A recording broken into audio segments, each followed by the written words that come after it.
ನಮಸ್ತೆ ಎಲ್ಲರಿಗೂ. ನನ್ನ ವಿಡಿಯೋನ ಯಾರ್ಯಾರು ಫಸ್ಟ್ ಟೈಮ್ ನೋಡ್ತಿದ್ದೀರಾ ಪ್ಲೀಸ್ ಸಬ್ಸ್ಕ್ರೈಬ್ ಮಾಡ್ಕೊಳ್ಳಿ, ಶೇರ್ ಮಾಡಿ, ಲೈಕ್ ಮಾಡಿ.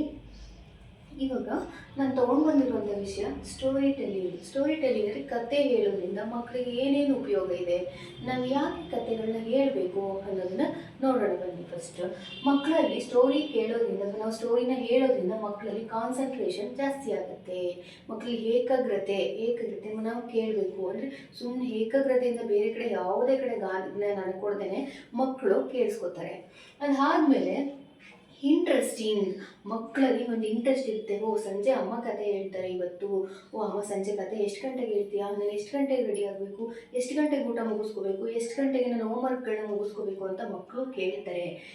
ಇಂಟ್ರೆಸ್ಟ್ ಮಕ್ಕಳಲ್ಲಿ ಜಾಸ್ತಿ ಬರುತ್ತೆ. ಮಾರಲ್ ವ್ಯಾಲ್ಯೂಸ್ ಅಂದರೆ ನೈತಿಕ ಮೌಲ್ಯಗಳು, ಕತೆಗಳನ್ನು ಹೇಳೋದ್ರಿಂದ ಮಾರಲ್ ವ್ಯಾಲ್ಯೂಸ್ ಮಕ್ಕಳಿಗೆ ಗೊತ್ತಾಗುತ್ತೆ. ಅಂದರೆ ಏನು ಸುಳ್ಳು ಹೇಳೋದ್ರಿಂದ ಈ ಥರ ಆಗ್ಬೋದು, ತಪ್ಪು ಮಾಡೋದ್ರಿಂದ ಈ ಥರ ಆಗ್ಬೋದು ಅನ್ನೋದು ಮಾರಲ್ ವ್ಯಾಲ್ಯೂಸು ಮಕ್ಕಳಿಗೆ ಗೊತ್ತಾಗುತ್ತೆ.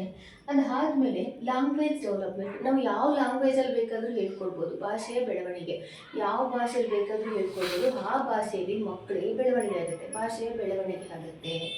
ಆಮೇಲೆ ಸೋಷಿಯಲ್ ಎಮೋಷನಲ್ ಲರ್ನಿಂಗ್ ಅಂತಂದರೆ ಮಕ್ಕಳಲ್ಲಿ ಭಾವನೆಗಳ ಬೆಳವಣಿಗೆ ಆಗುತ್ತೆ.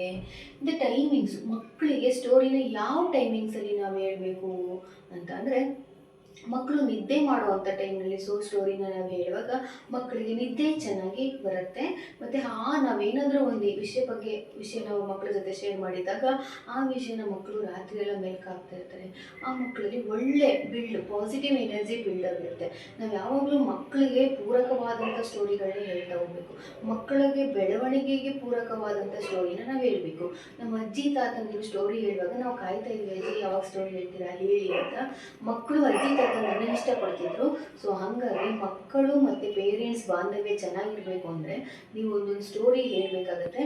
ಮಕ್ಕಳು ಫಾರ್ ಎಕ್ಸಾಂಪಲ್ ಅಂದರೆ ಹೋಗೋ ರೂಟ್ ಅಂದರೆ ಸರಿ ಇಲ್ಲ, ಇನ್ನೊಂದು ಸ್ವಲ್ಪ ಚೇಂಜಸ್ ಮಾಡಬೇಕು ಅಂತ ಹೇಳುವಾಗ ನೀವೇ ಒಂದು ಕಥೆನ ಸೃಷ್ಟಿ ಮಾಡಿಕೊಂಡು ಸ್ಟೋರಿನ ಕ್ರಿಯೇಟ್ ಮಾಡ್ಬೋದು. ಫಾರ್ ಎಕ್ಸಾಂಪಲ್ ಒಂದು ಮಗುಗೆ ಜ್ವರ ಬಂದ್ಬಿಟ್ಟಿದೆ.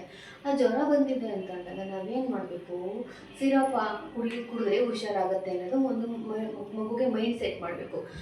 ನೋಡು, ಪಕ್ಕದ ಮನೆ ಮಗುಗೆ ತುಂಬಾ ಜ್ವರ ಬಂದಿತ್ತು, ಅವರು ಸಿರಪ್ ಕುಡಿದ ತಕ್ಷಣ ಹುಷಾರಾಗಿ ಈಗ ಆರಾಮಾಗಿ ಹೊರಗಡೆ ಎಲ್ಲ ಓಡಾಡ್ತಿದ್ದಾರೆ ಅಂತ ಬಿಟ್ಟು ನೀನು ಕುಡಿದ್ರೆ ಆರಾಮಾಗಿ ಓಡಾಡ್ಬೋದು ಅಂತ ಒಂದು ಮಗುಗೆ ಫೀಲಿಂಗ್ಸ್ನ ಫಿಕ್ಸ್ ಮಾಡಿ ಒಂದು ಸ್ಟೋರಿನ ಸೆಟ್ ಮಾಡಿ ಮಗುಗೆ ಹೇಳುವಾಗ ಆ ಮಗು ಕೇಳಿಸ್ಕೊಳ್ಳುತ್ತೆ. ಆಯ್ತಮ್ಮ, ನಾನು ಆರಾಮಾಗ್ತೀನ, ಆಯಿತು ಕುಡಿತೀನಿ. ಮಕ್ಕಳು ಕಷ್ಟ ಆದರೂ ಕೂಡ ಸಾಫ್ಟಾಗಿ ಹೇಳುವಾಗ ಕೇಳಿಸ್ಕೊತಾರೆ. ಕೇಳಿಸ್ಕೊಂಡು ನಾವು ಹೇಳೋ ಕೆಲಸಗಳನ್ನ ಮಾಡ್ತಾರೆ. ಸೊ ನಾವು ಆ ರೂಟಲ್ಲಿ ಹೋಗಬೇಕು ಅನ್ನೋದೇ ನನ್ನ ಉದ್ದೇಶ ಆಗಿತ್ತು. ಈ ವಿಡಿಯೋ ನಿಮಗೆ ಇಷ್ಟ ಆಗಿದೆ ಪ್ಲೀಸ್ ಲೈಕ್ ಮಾಡಿ, ಶೇರ್ ಮಾಡಿ, ಸಬ್ಸ್ಕ್ರೈಬ್ ಮಾಡಿ. ಮುಂದಿನ ವಿಡಿಯೋದಲ್ಲಿ ಭೇಟಿಯಾಗೋಣ. ನಿಮ್ಮ ಒಂದು ಸಬ್ಸ್ಕ್ರೈಬ್ ನಮಗೆ ಮೋಟಿವೇಶನ್ ಆಗುತ್ತೆ. Thank you for watching.